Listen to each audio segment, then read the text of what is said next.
When was the last time you had a deep conversation about dating, finding a job, reaching our goals, and all the other intricate areas that make up our 20s? Every episode, I talk about these topics with real young adults who are living and learning along with the rest of us. If you want to hear how your peers are dealing with and conquering these areas of life, tune in. This is Building the Blueprint. KJ, welcome to the show. Hi, Nick. Thanks for having me. Excited to have you. Excited to be here.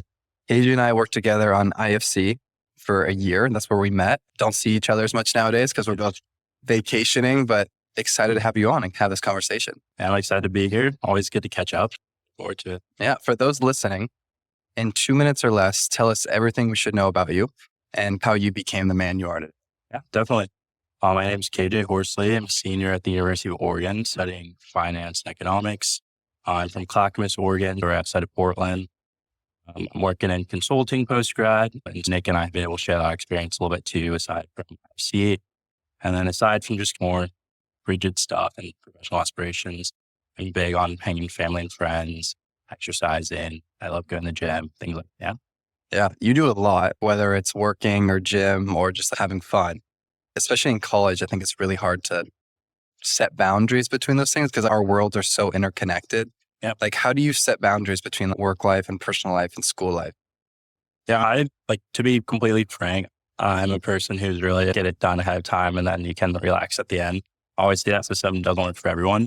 I think it's really just recognizing what kind of system works best for you. For me, it's getting everything done early in the week. And if I want to go to the gym, it might take waking up an hour earlier or sacrificing maybe an hour of TikTok or whatever, social media, scrolling, things like that. It really just takes recognizing who you are and what kind of things that are most important has really been what's made it work for me and being able to just have a balance of things I enjoy and then things that I have to do.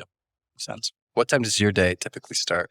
It depends the day of the week. It depends what time I have class, but for me right now, on Wednesdays, it's around 6:37. Wow. And then on Tuesdays and Thursdays, I'm a morning person though, because I'd rather do something early in the day than at night. I'm not a super night person for getting productive things done. Yeah. It's just my jam.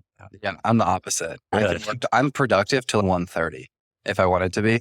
And like waking up is my least favorite thing of all time. Yeah, I need my sleep. I can't pull those all-nighters. That's just never been me. So mornings just seem to work. I set my alarm yesterday for 9:15. I typically wake up at 8:30. I was like, oh, I'm going to sleep in. Had a long Monday. And then I set my alarm for 9:15 p.m. And I was like, man, this extra 45 minutes feels great. And then you roll over and you're like, fuck, I missed every class. But these days it's hard because I'm towards the end of school. So I'm like, okay, I maybe be a few minutes late to class, but I hate being late too. So I always try to just get myself out of bed. Because I think also what's worked for me too is once I'm up, I'm like glad that I got up, if that makes sense. Once I get my day started, it's okay, I'm glad I did this anyways, rather than sleeping in more. And then it feels like my day didn't start the right way. I do that. Yeah. Do you have any strategies or tips for kind of taking that first step? Because that is the hardest part of it. Once I'm up and out and I'm outside and the sun's on my face, I'm like, oh, life is great. But when that alarm goes off, I'm like, oh, like I hate it. Like, any tips for that? Yeah, right now it's definitely easier to get out of bed because there's been some sun out lately. But I think for me, it's really, okay, I count to 5 and I'm going to get up. I know a lot of people use that one, but it really does work because you just get yourself up. Or if I do have to set my alarm and I know I'm going to want to sleep in a little bit, I'll set it earlier than I actually want to get out of bed. Mm-hmm. So I'll set it maybe 30 minutes early and be okay, 30 more minutes of sleep and then I'll get up. Yeah. That works for me. And it seems to really just do the trick sometimes. Yeah. I've been doing recently where I turn my alarm, I get one snooze. And when I hit snooze, I throw my phone across the room. Or I'll just plug my phone in on the outside of the room. So I physically have to get up. And I hate it, but it's my walls are thin. So I'm like, I have to go get it fast. And then I'm already up. So I'm like, all right, fine, I'll take a shower and then slow going. I'm one of those people that hates snoozing because I hate hearing the alarm again. Oh, I hate it so much. I think that's also what pushes me to get up because I'm like, I don't want to hear this alarm again. So yeah, I'm just going to get up. Same. And when I throw it across the room too, I can't lean over and turn it off. I know it's coming and it's like paranoia of like, okay, I have to go get it. Otherwise, I'm going to have to hear that annoying alarm again. That's fair. Yeah. Have you had any times within kind of your work-life balance of like where work completely took over? Any notable moments where you're like, yeah, that was a time I was really overwhelmed? And if so, like, how did you get back to ground zero? Yeah, I think beginning of this year is when I really had that moment specifically because I was really serious about applying to jobs and networking a lot, while also getting back into school and pouring into my friendships and things like that also. So it really did spell out to be a lot. And also we were on IFC together still at the time. So I think that's the time where I was really like feeling overwhelmed. And the best reset for me was just remembering to make time for things that I enjoy. As simple as that sounds, just really taking the time to, okay, I'm going to watch this show, or I'm going to take 30 minutes, go walk outside. So I think really just taking time to reconnect and reground yourself is huge for that burnout kind of feeling. Yeah. Is TikTok or Instagram or Reels ever an issue for you? Yeah, I probably spend more time than I want to, like anyone else. But I think you can learn a lot from TikTok also. Obviously, you post like clips on TikTok from this podcast, and I find a lot of interesting things, especially once you like things that you want to learn more about. Obviously, the algorithm's going to keep pouring those things in. It can be bad, but I think also there's benefits. So it depends how. Yeah, that's a good point. That's a good point. If you have the feed semi-educational, it's fine. Like my feed's like education, motivation, and puppies. Yeah. And it works out. Oh, gotta have. I think about it. Now I think about it now, my feeds are different. If I want like education or like motivation, I go to TikTok. And then if I want like just memes, I go to Instagram. Yeah. I sometimes I get on this brain rot. It's hard because I'm like, okay, what am I doing? Yeah. Like, that's putting my time. But that's also just another form of stress release also. I know if I'm like studying for a while, take a 5-minute like TikTok break and help me feel reset. Yeah. I used to do that time we get out of bed. I don't want to get out of bed, but I'll scroll. I would just scroll on TikTok for 5 minutes and then I was awake enough to get going. I'm definitely victim of that. I can't. Yeah. I think the hardest thing for me is just trying to avoid the moments where I do the break or like I eat a big meal and then trying just not to lie down. Because if I lie down and I have my phone, then it's over. Yeah. Then I'm out for an hour. But like trying to stand up or sit at my desk so I don't get caught in the hour-long brain rot is definitely a battle. Yeah, that's what also I try to do. I try not to do a lot of work in my room. Yeah. I just don't feel like most productive when I'm doing that. Whether it's getting on to somewhere, doesn't have to be a library necessarily. If it's Willis or regardless, I feel like that's another way to separate kind of your work and life balance is at homes for home and relaxing and distressing. I like that a lot too. Yeah, I think we're really similar in that of like when I'm working and when I'm not. It's one or the other. I'm not productive if they feed into each other. That's partially why I don't come to the FSL office that much, is I am not productive. Because it's just people that you talk to and it's fun. But I'm actually going to get something done, I need to be in the library or in my room. Yeah. If I'm going to put something down, it's going to be put down because work's always going to be there. It doesn't make sense to be that kind of person who goes on and off. At least for me, work, stop work. I just push through it, get it done, and then enjoy it. One of the things you had to push through was jobs and like finding a job. And that's really stressful. Yeah. There's a lot of seniors right now that don't have a job. What would you say to them? What advice or words of encouragement would you give them? Yeah. One thing that really frustrated me when I was doing all the networking calls I was doing, like trying to get advice, was that sometimes you gotta get lucky and sometimes it's right place, right time. If you just catch bite of a good opportunity and it seems to be going the right way, I just keep focused on it. When you least expect it, something will come. There's definitely no secret recipe to getting the perfect job or anything. And a lot of people's first jobs aren't going to be the perfect job probably for them. So I think it really just takes being patient with yourself and just knowing that it's a journey and it's not just going to happen overnight. So really just doing the little things and doing the networking, connecting with the people that you want to know for your career and things like that. I think those are really just the keys. Yeah. I think it's really important too to make the most of the bites that you do get. Like my internship with JP Morgan, literally the only interview I've ever gotten off of a cold apply. You applied 100, dozens and dozens, and it's so hard to get the interview. When you get one, you have to be ready.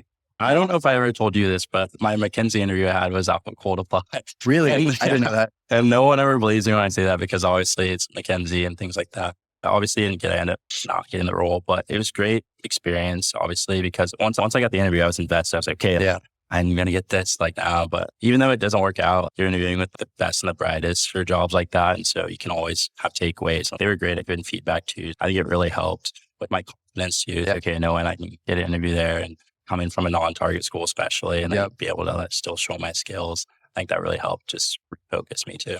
Yeah, it's a combination of, I think networking is still more important, but don't not cold apply just because you're networking. Like you can still get lucky. Yeah. And after you cold apply, you can network too, and then maybe push it through. I don't know. There's always little things. I think definitely doing both. There's no step in. Yeah, it's always a balance and a mix of the two. And eventually it works out either way.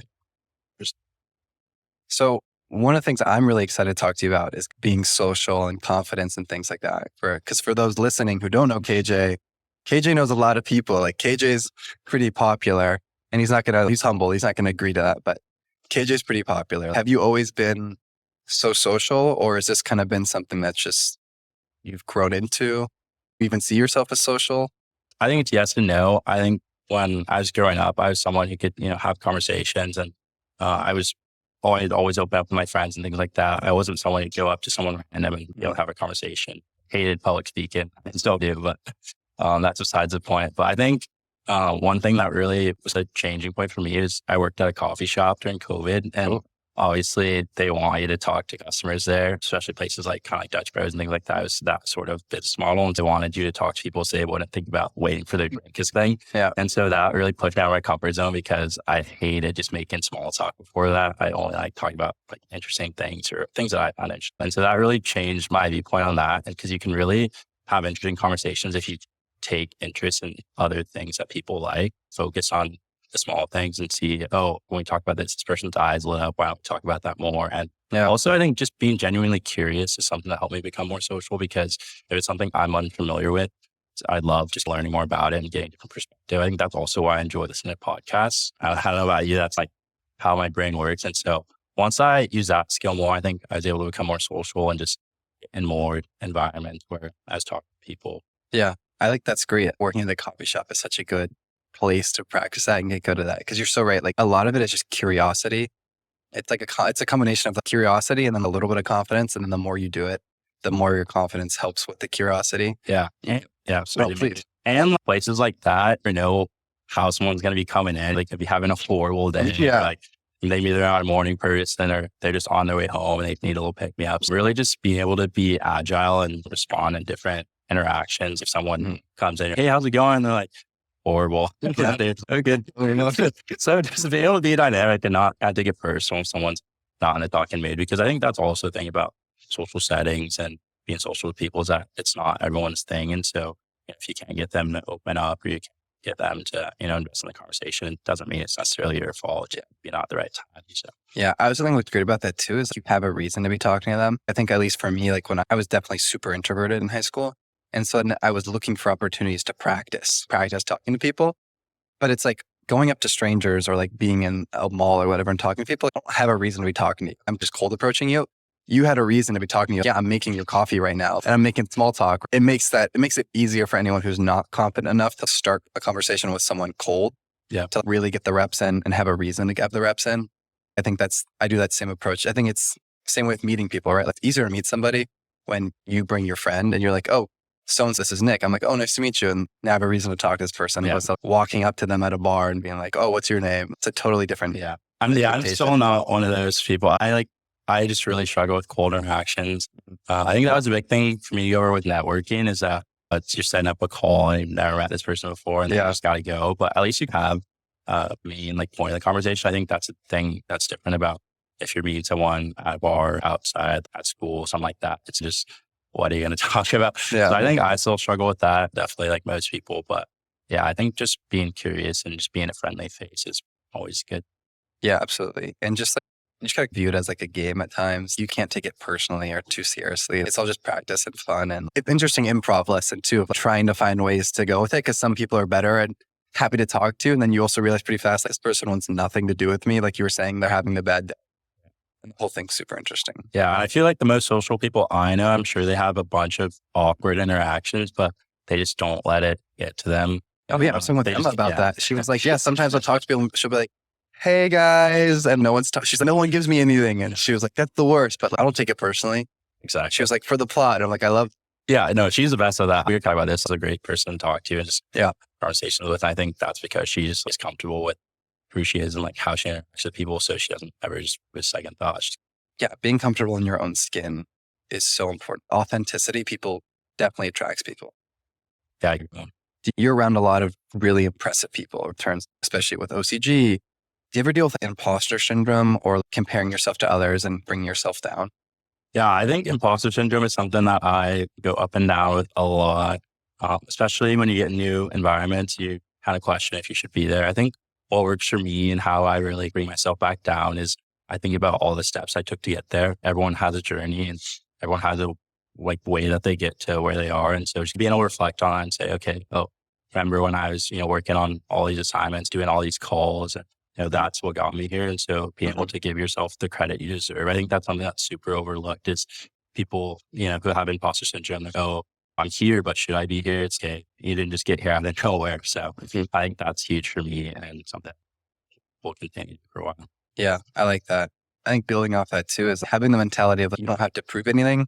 You got the job offer for a reason. It's because they believe in you and they know you're going to kill it. And you got into OCG for a reason. You got elected IFC president for a reason, right? So they didn't just pick you out of sympathy because your parents paid for you to get there. No, they picked you because they see something in you. Yeah. But it's definitely hard at times. And I do this podcast and I go on other podcasts and I still get super, super nervous when I go to other podcasts. And it's just like happens. And I still get nervous when I do networking calls. And I do so many networking calls, but you just get used to it and you just have to keep moving. I think, like you said, once you get in the door, it all starts over, right? You're like, okay, I'm going to get here, and then I'm here now. What? It starts over and you're going up. I think really just being kind to yourself and just remembering the steps you took to get there. Yeah. You mentioned kind of curiosity was one of your main mindsets when it comes to like confidence. Are there any other mindsets you think would help people who aren't confident be more confident? Or do you think it really is just like be curious and just go for it? I think kind of something else we touched on was being able to just let the little things go. I think the most confident people give themselves a lot of credit in terms of being able to brush things off and have a reset mind or quick mindset of forgetting things. I think that's something that I think about a lot is, okay, got to be intentional about what you're going to give your energy to. And I think that if you dwell on something too long, you're never going to, move forward. And so sometimes if I'm like really thinking about something, I'm like, okay, I'll let myself think about this for 5 more minutes, 30 more minutes. And then what's next? I think really just being able to be forgiving to yourself and just really you're trying to develop confidence. That's something that helps me at least. Yeah. How can young men better stand out in social settings? Because I think that's a big one too. Okay, I've got this confidence, or I want to go talk to people, but like, how do I stand out? There's so many people at this bar, so many people at this party, so many people at this networking event. Yeah, I think that group settings is a great way to ease into standing out more. As funny as that sounds. Yeah. I think you don't have to drive the conversation that much, and you can, pick things to talk about and pick moments that, okay, I think this would be a great time to say this or bring this point up. I think that's what people really remember is, or you're going to have a long conversation, but remember a few key moments. And so being able to be someone who's going to be like, okay, I'm not going to take up the whole conversation, but what I do, I'm going to really add value. Being selective. I think that's something that is really overlooked in conversations because when I'm looking back to those conversations I have, I don't remember the whole conversation. I remember, they said this and I thought it was really insightful. I thought it was really funny. So I think that's always good. I think too, this has come up a few times now, but just being genuine. I think people can see right through somebody's trying too hard. Maybe it's not even intentional. Maybe it's just like nerves or stuff like that, but just really finding interest in what you're talking about and the environment that you're in. Present is huge for me. That's something I just a lot because especially in college, people always are like, oh, I'm graduating. I'm sad. But it's also, there's been all these moments that led up to this. So being present is huge. Some of the best advice that I've gotten recently from someone that I consider a mentor is that life doesn't start when you make partner, get that promotion. It's already happening. So I always try to remember that and just take things what they are and just be as present as possible. I love that.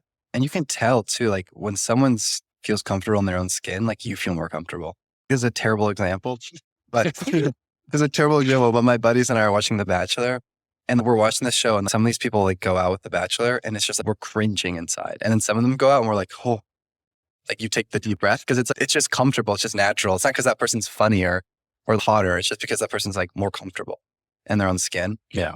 And another thing that I saw recently on a podcast, cannot remember the professional who said it was. So sorry, but he already has millions of subscribers. He'll be fine. Was he was talking about how to get someone to like, and how the common misconception of just being super, super nice and super, super interested is the way to get. And he was like, no, that's actually not the case. Because if that were the case, every celebrity's fans would be best friends with the celebrity. Right? If I ran up to Steph Curry and was like, dude, you're the best. I love you so much. He's not going to text me later and be like, dude, you want to come to the bars with me? That's just not going to happen. And he was talking about how before you show any admiration or that kind of, hey, I think you're cool, you need to show 3 things. And the first one was show that you have humor, show that you're funny, that you don't take everything too seriously, that you can be playful. Yeah. Second was like, show you that they can trust you. It's okay. Like, are you trying to sell me on something? Is there something about you that's off? Like a lot of that's just like body language and posture and that genuine part. And then the last one was like, is there something about you I should respect? And I think what you're hitting on sums that up really nicely. If you're in a group setting, you can say something that's funny. You're in the group setting. If you're not talking too much, it's okay. That person doesn't feel like they need to prove themselves. And then if you calm and then you make that cool insight, that's something to respect about them. And then you've already set the baseline and the foundation of, okay, now when I go talk to that person one-on-one, then I can say that, oh, I think you're so cool or this or that and give the compliment because then they're like, oh, this is coming from KJ who had all those 3 foundation things. It means more. Yeah. I think having that awareness too of tying all those concepts in together and like practicing that is going to lead to cooler results. Yeah. I like how you bring up body language here. I think being approachable is huge. Yes. If someone's very standoffish or if they don't have a smile on their face, obviously granted, not everyone's smiling all the time, but I think little things like that too is what changes the immediate kind of first feeling behind your conversation is that, oh, this person, they seem very open, feel comfortable talking to them. Like you said, I think a lot of that is body language and just being approachable. Yeah. And it's little things too of like when you're in social settings, things I was saying was like, keep your body language open towards the crowd or open towards people that you want to talk to, or don't be afraid to turn your full body into peeking your head over and being like nervous that someone's going to catch you looking, right? Yeah. There was the whole prey versus predator mentality of like, preys are always darting around and nervous that if they get caught looking or if they get caught in one place for too long, they're going to die. And the predator is the lion is walking around lazy, doing whatever he wants. It's just the idea of being comfortable in your own skin, moving slow, being methodical, having calm body language is also transitioning a little bit to a more complicated social dynamic, which is leading your peers. You had a few interesting roles leading your peers. Can you tell us about those a little bit? Yeah. Like you mentioned, we were on IFC together. I was IFC president for a year at Oregon. And then before that, I was vice president of my own chapter at Oregon. And so those are 2 roles, overseeing a lot of people. My own chapter has like over 150 people. And then IFC, we oversaw 1,400 people. Yeah, those are roles that had a lot of responsibility. And I did have some moments that I was unsure about myself. And leading peers definitely made it more complicated that these are all my friends and things like that. It definitely was a place I grew a lot, though. Also, I was able to challenge myself and learn from mistakes and learn to interact with different people and how their styles of what makes them, motivated from a leadership perspective was cool. Yeah. Yeah. So KJ was a vice president of the largest fraternity on campus and then president of IFC, which basically means president of all fraternities, more or less. So you were in charge of a lot of people and dealing with a lot of people. And it was all peer-to-peer leadership as IFC president. You're dealing with me, who's on your council. You're also dealing with all the other presidents. And it's a lot of work and a lot of our peers, and particularly college students working with other 30-year-olds as a 30-year-old is way different than working with 21-year-olds as a 21-year-old. Yes. What do you think, what was the hardest part about leading your peers? I think the hardest part is having those difficult conversations with your peers. Obviously, these are your friends and you never want to upset them or you never want to, hit a sore subject with them. But as a leader of your peers, those conversations are just inevitable to happen. And so I think that was the biggest thing for me is not wanting to sound like be me and seeing like all the power had gone to my head, things like that. The typical things you hear, leading your peers. But I think the biggest thing for me when approaching those is just remember I was someone who was just regular friends with them before and I'm going to be afterwards. So it's like, why not just be that same person right now and just have a conversation with them? I think also being able to know your peers better than anyone. And so be able to know how the best way to approach them is going to be something I think people who are leading their peers maybe overlook. I think maybe it gets overcomplicated. So I know this person's like, why am I thinking about this so hard? They don't respond well to this. Why don't I just do what they respond well to? Yeah, I think you're totally right. You actually should be using that to an advantage at times, just with the underlying understanding of, hey, this is work, not casual, right? But make the distinction, but then use what you know from the casual part too. I was reading a book recently and it was talking about how the CEO made all of his employees read the 5 love languages book. And they had to tell him what their love language was so that he could figure out like how to reward them and how to make them happy. And obviously physical touch is a bit of a gray line there. I don't know how we would do that one, but took that a firm handshake. But it was an interesting dynamic too, and coming back to the point of using that personal stuff, I think is a cool point. How do you gain like respect among your peers? Because like it can be so hard with, it's just, people are just so unprofessional. Yeah. Which is more college. Like I get it. Like I am too when I'm not working. But it's all hard for a lot of people to have that distinction and they bring that energy into the work that you're doing. Like, how do you get them to be like, hey, I'm in charge here. We're working. Yeah, I think when you're leading people, if you're the same age as you, I guess if we're doing college students as an example, I think being a leader who leads by example is something that worked a lot for me. I'm not going to tell someone to do something that I wouldn't do or that I'm not going to exhibit on a day-to-day basis. And so if you're going to expect X, Y, Z out of people, you should all be putting in those same things and giving it the same effort. And also, I think... How do you get respect? How do you get them to respect you? When they're always so shouting memes at you and not paying attention. I think also being a relatable leader is a great quality that all the best leaders have, all the best CEOs, coaches, just being able to connect with the people that you're leading. I think that developing that trust, the people that I say have been the best leaders for me, I've been able to, laugh with them, joke with them. And then when it's time to work, I want to work even harder because I respect this person. They're fun. They're engaging. I'm going to run through a wall for them if it's what it takes. But it's because, I really care about them and they've shown it or invested. Yeah. Being a likable leader. Yeah. I like that a lot. Yeah. I like that. Yeah. There's going to be times they're not likable, but what's one thing about leadership in general that you wish you would have known before? What's a takeaway that you had where you're like, man, I wish I would have always had that takeaway? I think one skill is that leadership is very fluid. You don't have to have one leadership style. And I think someone who exhibits that great is Mason. I think Mason really knows how to use different leadership styles at different times. He can be the fun leader. He can be like the more strict leader.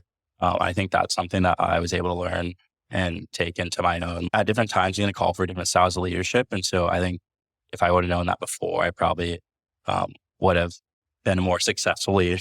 But it's great to learn things. I think that every leader should be open to learning. And so I think those two things go hand in hand, being open to different types of leadership can work well together. Yeah. So you're a senior. Your time at Oregon is coming up. Unfortunately, are you more excited or are you more scared about being no school? I think it'd be unfair for me to say that I'm more scared because I have something set up. I have a job that I'm looking forward to. So definitely a bit excited. I think I'm scared just because new opportunities are nerve wracking. And, but I think it's good to be excited rather than because excited means you're looking forward to things about what's next. Scared, I think you're being a little more unsure. And obviously there's going to be nerves, but I think being scared is a little different. So I think it's always good to have nerves because it shows like you really care about something. And so I'm really looking forward to what's in the future, but still take it day by day because I'm not there yet. So. Yeah. Can you tell me about one of your favorite college memories? One of your favorite PG-13 memories? I'd say last year when we went to AFLB, the fraternity trip together. Yeah. That was one of the best college memories I'll have. Probably just because it was a setting I had never been in. I never thought that being in life would take me to things like that. But it's really cool to see just passionate about not necessarily just like fraternity story, but just being like leaders and helping other people. Yeah. Because I think that's one thing that colleges that really help is that all the people there are like selfless, not doing it for them. They're to take to their school and, pour into their community. So I think that was really cool. I think we had a lot of fun times. It's Disneyland, obviously. That was awesome. Late night dominoes. Yeah, the late night dominoes to the hotel. I think that's a great happen because I was willing to take that role and put myself to apply for anything. Yeah. How is college kind of reflecting back on your 4 years, right? Like, how much have you changed personally and professionally? Tell me about that. I've changed a lot. I love this place. I'm going to start with that because I think that turn us into a Eugene and Oregon. But I think this was a really good decision for me, and being here has really given me a lot of great experiences. Obviously, college is full of highs and lows and things like that. But I think the person I came into is very unsure and didn't necessarily know what they want. Any other college student, I had things that I want to work on, and I think all as an experience I had here contributed to who I am leaving today. I know what's ahead of me. I know the kind of person I am. I know how I want to treat others. I think that's huge too, is knowing how to foster relationships and knowing that the kind of people you want in your life. And so I think that's huge. I think college is a place to see that because there is so many different people and what interactions and what relationships are good for you, what aren't. Reflecting as a whole, it's been awesome. It's been a great decision, and it's definitely sad, but I feel like really indebted to just the experience overall. Yeah. You're from Portland, which is pretty close. Yeah. 2 hours. Do you recommend people, if anyone's listening in high school, do you recommend they go to somewhere close or somewhere far away? I think it's really what you make the experience. I think I could have gone somewhere far and still had a really good experience and maybe even better the location in terms of career stuff and things like that. But I think it made the most sense for me to stay close to home. I have a lot of family members that stay connected to it. And I thought being is the best way to do that.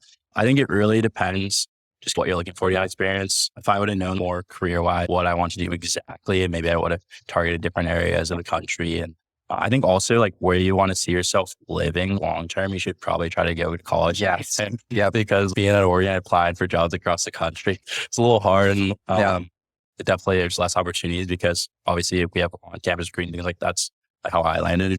Long answer short, it depends. But I think there's a lot of value in both. Just each person should just really analyze what's on the table there. Yeah, it's a great point. We mostly get the West Coast firms here because we're all on the West Coast and because we're a big public school. Yeah. I think a big piece of advice too is that you can be, I think we're both testaments to this, is you can be from a non-target school and still get a good job. Yeah, definitely. You can go to U of A and still get a great job if you put your head down and really focus and don't let that be don't feel like you have to go to Harvard to get a good job because you can get a good job anywhere. Yeah, I think one thing that kind of changed my perspective on, not changed my perspective, I always think with the work and I was going to land something good. But last year we had Dane come in OCG and the alumni, Callum, that was his name. Yeah, so he came in and he was like, I obviously work at Bain and there's not many Oregon people at Bain, but the Oregon kids and non-target kids have to just work a lot harder. And I think that really is, I'm someone really trying to on Harvard. Maybe this is the perfect opportunity for me. Don't want anything to just be handed out to you. And so it's obviously nice to have the connections of being in target school and things like that. But I think being non-target, you just have to work a little bit harder. And for some people, that's exactly what they need. Yeah. It really just depends. But I really enjoyed having to grind a little bit and really the underdog kind of narrative. Yeah, dude, I love the underdog narrative too. Like I was at my site visit and I was like, where are you from? They're like, Princeton. Where do you go to school? Harvard. Where do you go to school? UCLA. Where do you go to school? Michigan. Where do you go to school? Oregon. Go to Oregon. Everyone always says that must be so fun. It must be so. Exactly. That's like the best part about it is like we got the best of both worlds. It's a bit of a gamble going to a big public school, but if you're disciplined and you have structure and you know how to separate your work and your school life, like you can have so much fun at a big public school and still get a good job. Yeah, I think that's something I in my head early on is work hard, play hard, get my things done and make the connections that I want to make, but I'm also going to enjoy where I'm at. Yeah. And I tell people too all the time, if I won the lottery tomorrow, I would stay in school, right? Like, even if I didn't need to be here, I'd stay here because it's the best time ever. Yeah. It's so fun in so many ways. And some people too, we were like lucky both enough to have a great time here, but some people, it isn't really a good fit at all. And so it's never a bad idea. So it's just really not a good fit for you. My friends have transferred here and they've been a lot happier. One of my best friends, he transferred here and I think that's also something to consider too, is that the first school maybe isn't the best, but it's also, you can make it the experience that you want to be. Yeah. And I think such a big part of your college experience and like how you enjoy it is how quickly you connect with people, right? I think we're both I think that's a big testament to Greek life of I know nobody and then I join a fraternity and I have 100 friends, or I don't know these people and then I join OCG and now I have all these friends and I have all these professional connections, right? Yeah. People think, oh, I'm going to make all my friends in my dorms. I'm going to make all my friends in my classrooms. Yes, you do make dorm friends. You're not a freshman anymore and you're not as connected with them as you think you would be. And it's so important to like be involved and like, meet people through organizations and things like that. Because that's what makes college fun. Right? Class is not, no offense, counting 360 is not fun. But doing the podcast with someone like with you is fun. Going to the bars will be fun once I'm 21. Right? Oh, so close, 6 weeks. Yeah, like making connection is so important. And so that's the biggest thing I'd say is I totally agree. It's not for everybody. Yeah. But if you feel like it's not for you and you feel like you haven't done that part yet, where you've tried to connect with people through those organizations, give that a shot first before you throw in the towel. I think that's great advice. I think join something, like no matter if it's like the chess group or we have the Taylor Swift Society here. We have a lot of random. There's Pokemon Club going on at the bottom down here. Yeah, there's so many different things. People find joy in all of them. So I think definitely join something, even if it's just like intramurals. There's people who like, I play in intramurals and they just play together every year. They're not affiliated with any group. They're IM friends. Kind of just find things that just matter to you and just join them. Yeah. What's one piece of advice you give every freshman coming in? That'd be my piece of advice. Is you can say it's that too, but anything to add?